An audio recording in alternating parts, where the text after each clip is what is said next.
Thailand is one country that you mentioned. It is one country holding elections this year. What is Twitter doing in order to try and restrict fake news being spread through its channel? Well, let's take a zoom out. There are several countries in Asia actually going through elections. It is an interesting time for us this year. Elections are important moments for Twitter. We promise to be able to show every side of the story, and what better way to do that when debates are happening in elections and so on and so forth. I'll give you an example. In markets like India and Australia, we're bringing some learnings from what we've done in the US, bringing things like a new Ads Transparency Center to be able to bring that level of transparency around who's advertising, what's being promoted on the platform, etc., while we continue to focus on our big pillar of our strategy, which is health, and being able to, to be able to enable people to have a free and open conversation with least disruption and malicious automation or other things. Fake news is one thing, fake accounts is another. What's Twitter doing to, I guess, step up these concerns and particularly privacy concerns as well? Well, privacy is incredibly important to us and has always been. If you've ever heard our CEO, Jack Dorsey, talk about this, it's very close to our heart. When it comes to fake accounts and other things, our effort has really been on the pillar of health and improving healthy conversations on the platform. Between efforts on product, on policy, we've made tremendous steps. We've seen that we're able to, up the number of issues that we're catching in time by 3 times from last year to this year. So there's a ton of effort that's being put across product and policy, both human as well as AI driven.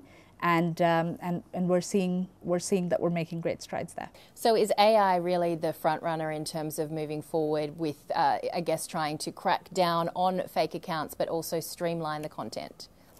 I think we do believe that for us to be in a position of healthy conversations on the platform, we need both manual policy, product, and AI effort. And certainly AI helps that effort scale.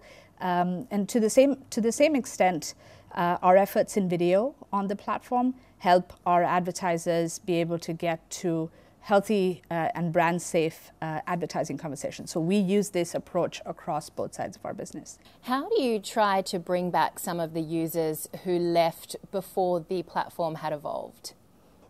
Well, there's a lot of interesting evolution of the product and our marketing efforts over the last year.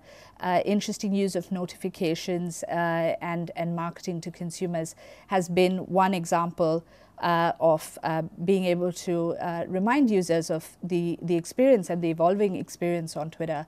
And, moments, big moments like the Oscars or the Grammys or, the FIFA Women's World Cup that's going to come up, which we're super excited about, are great moments to remind people to come back and check in to the Twitter experience and see how it's evolved. Do you have any forecasts of users in Asia in terms of perhaps percentage growth over the next 5 to 10 years? Well, if you think about the fact that half the internet users are in Asia and 60% of the millennials are in Asia, we definitely think that there's really incredible, exciting growth opportunities ahead.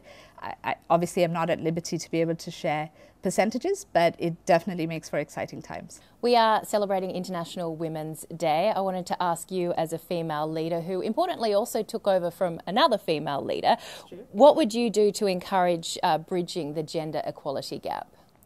Look, I think the technology and the digital world and the industry has come a long way over the last 4 years in being able to bring a lot of awareness and attention to gender equality and balance. I think the conversation and the opportunity at the moment is to move it from thinking about gender equality and balance in our workforce to balance in a sense of belonging. How do you move that to a sense of inclusion and sense of belonging? How do we make that true for every employee that comes here, every woman that comes here? We're also very proud of the fact that, yes, I am a woman leader. My predecessor was a woman leader.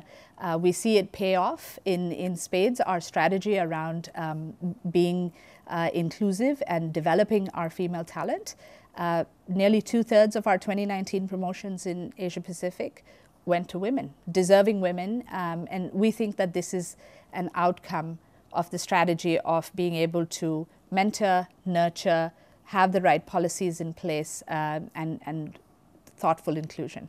And what would you say to young women entering the workforce? A few years ago, of course, there was that buzzword, lean in. What's your view?